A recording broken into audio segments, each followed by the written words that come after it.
Jack রিচারের আগের পর্বে আপনারা দেখেছিলেন যে রিচার্ড জবরদস্তি নিউ এজ সংস্থায় প্রবেশ করে। তারা জানতে পারে নিউ এজের প্রত্যেকটি কর্মচারী এই কেলেঙ্কারিতে জড়িত আছে এবং লিটল উইং নামে একটি ভয়ঙ্কর প্রযুক্তি যে ল্যাংস্টন সন্ত্রাসীবাদীদের $650 মিলিয়ন দিয়ে বেচতে চায়। তো বন্ধুরা, পঞ্চম পর্বটি আমি ছোট করে ব্যাখ্যা করব। পর্বটির নাম বেরিয়াল। শুরুতে আমরা রিচার্ড আর ডেভিডকে ডিসিতে দেখতে পাই, যেখানে ডেভিড তার স্ত্রী ও বাচ্চাদের নিরাপদে থাকার জন্য আশভিলে পাঠিয়ে দেয়। কিছুক্ষণ বাদে ডেভিডের ফোনে বার্তা এসেছে নেগলি এবং ডিকসন সবেমাত্র ডেনভার প্ল্যান্টে পৌঁছেছে। পরের দৃশ্যে ডেনভার কলোরাডোতে ডিকসন আর নেগলিকে দেখতে পায়, যেখানে নিউ এজ সংস্থার গুদামঘরে পরীক্ষা চুক্তি ব্যবস্থাপনা সংস্থার নামে মুখ্য কর্মীর সাথে কথা বলতে চায়। পরে সেখানে কর্মকর্তা আসে।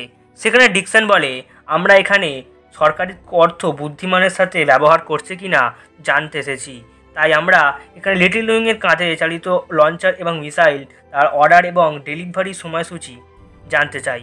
কর্মকর্তা ডেলিভারির সময়সূচির কথা শুনে হতবাক হয়ে যায় এবং বলে 10 মিনিট আগে এর সময়সূচি ছিল। পুরো লট দরজার বাইরে চলে গেছে এবং তার মধ্যে সব 650-এর থিম ছিল।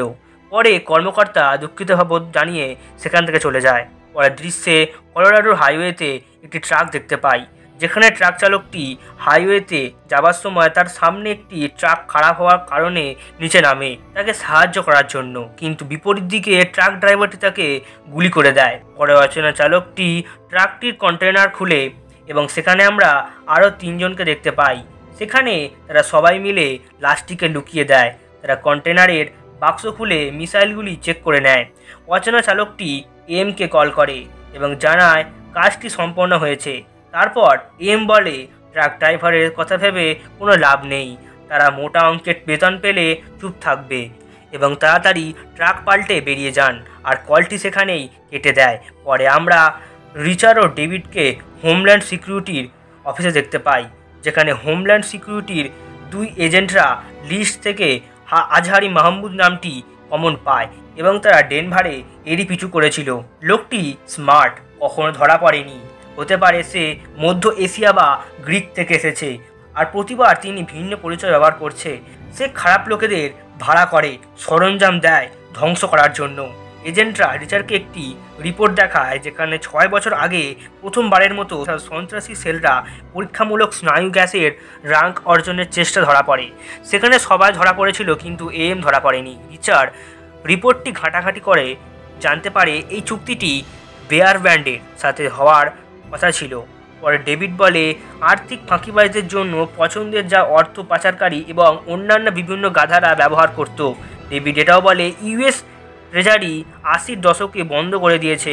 এজেন্টরা বলে কিছু দেশে এখনও ব্যবহার করা হয় এবং তারা লুক্সেমবার্গ থেকে। তারপর রিচার্ড বলে এম এর মতো মানুষেরা বেয়ারার ব্র্যান্ডের ব্যবহার করবে। যদি যথেষ্ট পরিমাণ বন্ড হয় তাহলে একটি ছোট ব্রিফকেস নিয়ে যেতে পারবে, তাই কোনোভাবেই এম নিজেকে ছাড়া কাউকে টাকা দিতে চায় না, আর এটাই তার দুর্বলতা। তারপর এজেন্টরা বলে আমরা আপনাদের সব কিছু বলেছি, এবার আপনাদের পালা। ডেভিড বলে আমরা সব কিছু জানার চেষ্টা করছি এবং তার সাথে এজেন্টরা বলে এম এবং তার সাথে যারা কাজ করছে আইনের পূর্ণমাত্রায় বিচার করা হবে। পরের দৃশ্যে এম এর লোকেরা ট্রাক নিয়ে পালানোর প্রস্তুতি নিচ্ছে। পরের হাইওয়ে ডিকসন আর নিগলি ট্রাকটির স্থানে এসে পৌঁছায়। তারা বুঝে ওঠার সাথেই হাইজ্যাকার্সরা তাদের উপর আক্রমণ করে দেয়। পরে অচেনা চালকটি ট্রাকটি নিয়ে পালিয়ে যায়, কিন্তু সেখানে বাকি লোকেরা গাড়ির ওপর গুলি চালাতে থাকে। ডিকসন আর নিগলি সঠিকভাবে হাইজ্যাকার্সদের হত্যা করে। তারপর ডিকসন পুলিশকে কল করতে যায়, কিন্তু নিগলি তাকে নাম প্রকাশ করতে বারণ করে। তারা সমস্ত প্রমাণপত্র মিটিয়ে সেই স্থান ত্যাগ করে। তারা যাবার সময় রিচার্ড ও ডেভিডকে কল করে 650টি মিসাইল যেটা হাইজ্যাক করে নেবার ঘটনাটি জানায় এবং তারা আন্দাজে বলে টনি সুয়ান এখানে বেঁচে আছে। রিচার্ড বলে এটা তো ভালো কথা, কিন্তু না, লোডিং বিল অনুযায়ী কারখানা ছাড়ার আগেই ব্যক্তিগতভাবে চালানে স্বাক্ষর করেছে। রিচার্ড বলে তারা সুয়ানের স্বাক্ষর জাল করতে পারে। তারপর ডিকসন বলে তার সাথে ডিজিটাল থার্মোপ্রিন্ট আর নিউ এজের দরজায় আইরিস স্ক্যানার সবই তাকে দিয়ে জোরপূর্বক করানো হয়েছে। আমরা জানতে পারি নিউ এজের প্রত্যেকটা কর্মচারী বড় হট্টগোলের সাথে জড়িত আছে এবং ষড়যন্ত্রের মতভেদ অনেক বিশাল। এবার নিগলি বলে আমরা নিরাপদ হলে কথা বলবো। পরে রিচার্ড কপি দ্যাট বলে কলটি কেটে দেয়। পরের দৃশ্যে পূর্বের 110কে দেখতে পাই, যেখানে রিচার্ড ডিকসন ডিলারদের সাথে চুক্তি করছে। বাইরে তাদের বাকি ইউনিটসরা অপেক্ষা করছে ড্রাগ ডিলারদের হাতে নাতে ধরার জন্য। সেখানে একজন প্রাপ্তবয়স্ক ছেলেকে দেখতে পায় যে মালপত্র নিয়ে ভিতরে প্রবেশ করে। ভিতরে ছেলেটি সোয়ানকে দেখে তার চেনা বলে মনে হয়, কিন্তু সোয়ান এখানে মানতে নারাজ। কিন্তু ছেলেটি আবারও বলতে থাকে, আমি আপনাকে গিটার বিক্রি করেছিলাম এবং আপনি যখন গিটার কিনতে এসেছিলেন তখন আপনি সেনাবাহিনীর ইউনিফর্ম পরেছিলেন। তৎক্ষণাৎ রিচার্ডের পুরো ইউনিট সতর্ক হয়ে যায় এবং ড্রাগ ডিলারদের ওপর আক্রমণ করে দেয়। সেখানে ড্রাগ ডিলারদের সংঘর্ষে সোয়ান রিচার্ডকে বাঁচাতে গিয়ে একটি গুলি লাগে। গুলির হিট পয়েন্ট পরিবর্তন হওয়ায় সোয়ান বেঁচে যায়, আর রিচার্ড বলে তোমার ঋণ আছে আমার উপর। পরে আমরা রিচার্ডকে ফুটপাতে হাঁটতে দেখতে পাই, যেখানে কালো সেদান গাড়ি থেকে সিনেটর লাভয়ের লোকেরা এসেছে রিচার্ডকে নিয়ে যেতে।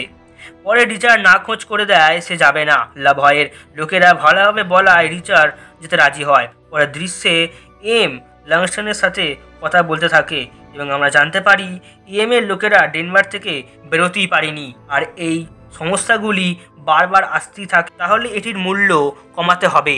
তারপর ল্যাংস্টন জবাব দেয়, সুমনের পুরনো বন্ধুরা সমস্যা সৃষ্টি করছে, কিন্তু এটা আমরা সামলে নেব এবং আমরা প্রতিজ্ঞা ভঙ্গ করব না, এবং তোমার পৌঁছাতেই লিটল উইংয়ের চিপস তৈরি থাকবে মিসাইলের মধ্যে, আর সুয়ানের বন্ধুদের সামলানোর কাজ শুরু হয়ে গেছে।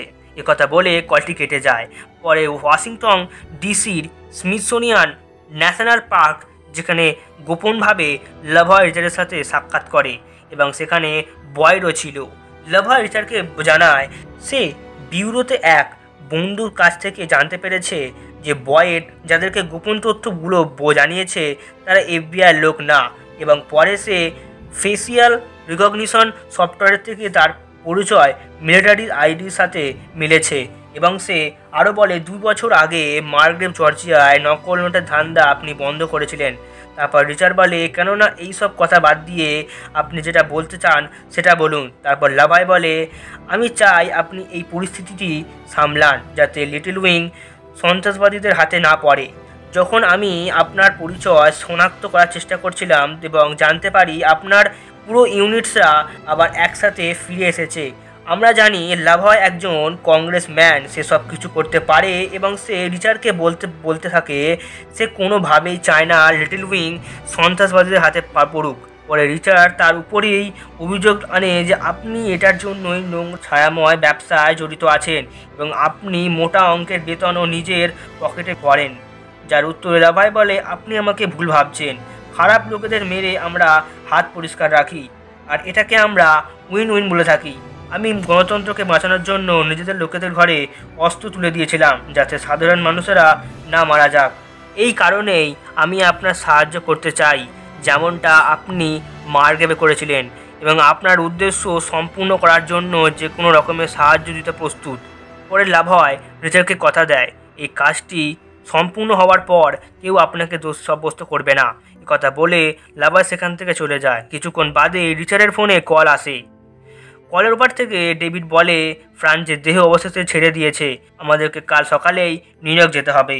রিচার্ডের প্রত্যেকটি ইউনিট ফিউনারালে উপস্থিত হয়, যেখানে তাদের আলোচনায় আমরা জানতে পারি ডেনভারের শেরিফরা শর্ট আপ ট্রাকটি খুঁজে পেয়েছে, কিন্তু সেখানে ইটের টুকরো ছাড়া আর কিছুই পায়নি।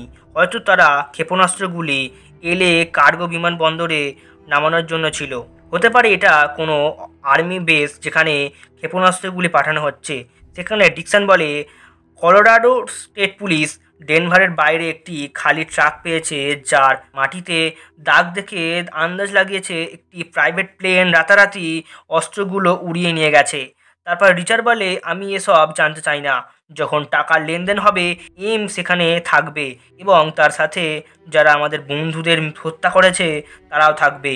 সেখানে রুশো ফ্রান্সের ছোট ছেলেটিকে একটি সেন্ট জেরোমির এক কার্ড দেয় এবং বলে তুমি যদি প্রতি রাতে প্রার্থনা করো তোমার পিতা সবসময় পাশে থাকবে। পরে রিচার্ড এসে রুশোকে বলে তুমি আমার মৃত বন্ধুর বাচ্চাকে কেন সান্ত্বনা দিচ্ছ। রিচার্ড তাকে নানাভাবে কটাক্ষ করতে থাকে, যার উত্তরে রুশো বলে আমি শুধুমাত্র এখানে সম্মান দিতে এসেছি। রিচার্ড বলে, কাল রাতে বস্টনে আপনার জন্য কিছু বাইক গ্যাংস্টারেরা আমাদের উপর হামলা করেছিল। রিচার্ড তাকে বেইমান বলায় রুসো বলে, আপনি জানেন একটি পরিবার হারানোর যন্ত্রণা কি? রুসো নিজের পিতার কথা বলে, যে একজন সৎ পুলিশ অফিসার ছিল এবং তিনি বেতন নিতে অস্বীকার করায় তাকে মেরে দেওয়া হয়। এবং আপনি যদি আবার আমাকে ভুল কথা বলেন, এই পবিত্র মায়ের মূর্তির সামনে এমন মারধর দেব যেটা আপনি যোগ্য। তারপর রিচার্ড বলে, দেখো, তোমার পিতার কথা আমি জানি না, কিন্তু তুমি যখনই চাইবে তখনই লড়তে প্রস্তুত। তারপর রুসো বলে, ও হ্যাঁ, আপনি যা জানেন না সেটা জাভিদ সেন্টার বলে দেবে। যখন আপনি বস্টনে ছিলেন তখন আমি নিউ এজের নিরাপত্তার কর্মচারীর নাম খুঁজছিলাম। তারা সমস্ত প্রাক্তন এনওয়াইবিডি পুলিশ অফিসার ছিল, যার বস লাংস্টন এবং আরও কিছু লোক যাদের তদন্ত আইএ করছিল, এবং তারা দ্রুত অবসর গ্রহণ করে। তারপর সবাই নিউ এজে চাকরি পেয়ে যায়। শুধুমাত্র তোমার বন্ধু সুয়ানকে ছাড়া সবাইকে পেয়েছি, এবং তার কাছে একমাত্র সামরিক অভিজ্ঞতা আছে যে সন্ত্রাসীরা কী ধরনের অস্ত্র চায়। তারপর রিচার্ড বলে, আপনি যা বোঝাতে চাইছেন সেটা আমার কাছে অনেকটা বিরক্তিকর। রুসো বলে, আপনি অনেক আগেই সব কিছু বিগড়ে দিয়েছেন। একথা বলে এসে চলে যায়। সেখানে চার্চের ফাদার ফিউনারালের কাজ সম্পন্ন করে। ফ্রান্সকে শেষ শ্রদ্ধা জানানোর সময় ঠিক সেই সময় দূর থেকে কিছু শুটার্স তাদের উপর আক্রমণ করে। রিচার্ড তৎক্ষণাৎ সবাইকে সতর্ক করে দেয়। রুসো ফ্রান্সের স্ত্রী ও বাচ্চাকে সুরক্ষিত স্থানে নিয়ে যায়। রিচার্ড পুরো ইউনিট তাদের উপর পাল্টা আক্রমণ করতে থাকে, কিন্তু শুটার্সরা দূরে থাকার কারণে তারা পেরে উঠছিল না। রিচার্ড ও তার ইউনিটস আলাদা হয়ে শুটার্সদের ঘিরতে থাকে, কিন্তু কোনোভাবেই তাদের কাছে যাওয়া সম্ভব হচ্ছিল না। রিচার্ড সেই পরিস্থিতিতে সিদ্ধান্ত নেয় শুটার্সদের মনোযোগ তার দিকে নেবে। সেই ফাঁকে নিগলি একটি শুটার্সকে হত্যা করে এবং দ্বিতীয় শুটারটি ভয়ে পালানোর চেষ্টা করে। পরে রিচার্ড তার পিছু নেয়। শুটারটি কোনোভাবে গাড়ি নিয়ে সেখান থেকে পালায়। তৎক্ষণাৎ রুসো তার গাড়ি নিয়ে আসে এবং রিচার্ডকে ভিতরে ডেকে নেয়। তারা শুটারটির গাড়ির পিছনে ধাওয়া করে। রিচার্ড কোনোভাবে গাড়ির হ্যান্ডেল ঘুরিয়ে গাড়িটির অ্যাক্সিডেন্ট করায়। রিচার্ড হাতে নাতে শুটারটিকে ধরে নেয়। রুসো তাকে গ্রেপ্তার করতেই যাবে, কিন্তু রিচার্ড তাকে বারণ করে দেয় এবং বলে, এরা দিনের বেলা সবার সামনে গুলি চালিয়েছে, যার মানে এরা এখন সব কিছু করতে পারে। রিচার্ড তার গলা টিপে ধরে এবং বলে, তুমি যদি বাঁচতে চাও তাহলে সবটা বলো। শুটারটি জীবনের ঝুঁকিতে সবটা বলে দেয় এবং সে এটাও বলে তাকে ল্যাংস্টার না সুমান তাকে এই কাজটি দিয়েছে এবং বাকি টাকা নেওয়ার জন্য কুইন্সের একটি পরিত্যক্ত ভবনে যেতে বলেছে। পরে রিচার্ড ও তার ইউনিট শুটারটিকে নিয়ে পরিত্যক্ত স্থানটিতে যায়। রিচার্ড তাকে বলে, তুমি শুধু ভিতরে গিয়ে সমস্ত ইনফরমেশন আমাদেরকে বলবে, আর বেশি বুদ্ধি খাটালে বাকিদের মধ্যে মারা যাবেন। রিচার্ড তার পুরো ইউনিট দূর থেকে নজর রাখছে, আর শুটারটি ভিতরে প্রবেশ করার সাথেই ভয়ানক বিস্ফোরণ ঘটে। আর এখানেই এপিসোড 5 শেষ হয়। Thanks for watching.